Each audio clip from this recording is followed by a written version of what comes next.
Welcome back to this special edition of Hannity. Go woke, go broke. It's more than just a catchy phrase. In the week since it launched, its now infamous tuck-friendly women's bathing suit. Is it really a women's suit if you're tucking it? I think it might be a men's suit. I'm confused. You're confused. Well, so is the American public, because Target has reportedly lost $9 billion in market cap following a stream of calls to boycott the company. But that didn't stop the ladies from The View from weighing in. Watch. I'm very disappointed that a chain like Target couldn't stand their ground and instead put the LGBTQ plus community in the back of the bus. I am sick of people moving my desires because their desires are not being met in some way. I am sick of people telling me I can't go to a drag show. I'm sick of people telling me that my friends are different because you don't understand them. I'm sick of it.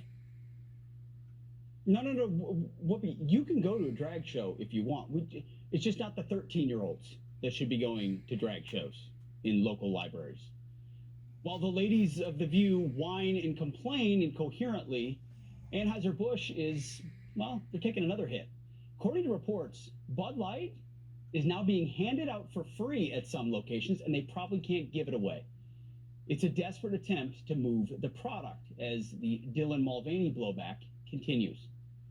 Here with reaction, Outkick host Tommy Lahren and Fox Business co-host Brian Bremberg. Brian, help me out first with the money on this. $8 billion in market cap. How significant is that? What does it mean for the company? Yeah, I mean, Target shares are down $9 billion. That's a 10 to 12% drop for them. Bud Light's down $18 billion. That's real. Money talks. What's fascinating to me, though, is how little of the message is getting through to these companies. They somehow find a way to infuriate both sides. But here's the problem. Yes. They're engaging in sexual evangelism, Pete. Nobody goes to Target for sexual evangelism. Nobody buys Bud Light for sexual evangelism. They're in the wrong business. They're mass market brands. They exist to appeal to everybody. What's happening is the tail's wagging the dog. They've got marketers working at these companies who have an agenda. They're not there to serve customers. They want to convert them, and that's why you're seeing it play out this way. Tommy, it feels like something's different right now. You know, we've heard calls for boycotts or holding out on certain products, very prominent brands that should have that mass market, as Brian talked about. But these, especially with Bud Light, seem to be taking hold, and now maybe Target. What's different? Well, I'll tell you, because Bud Light proved to conservatives that we do have a voice and we do have a platform and we are consumers. And I'll tell you this, going back to the comments from the ladies on The View, right?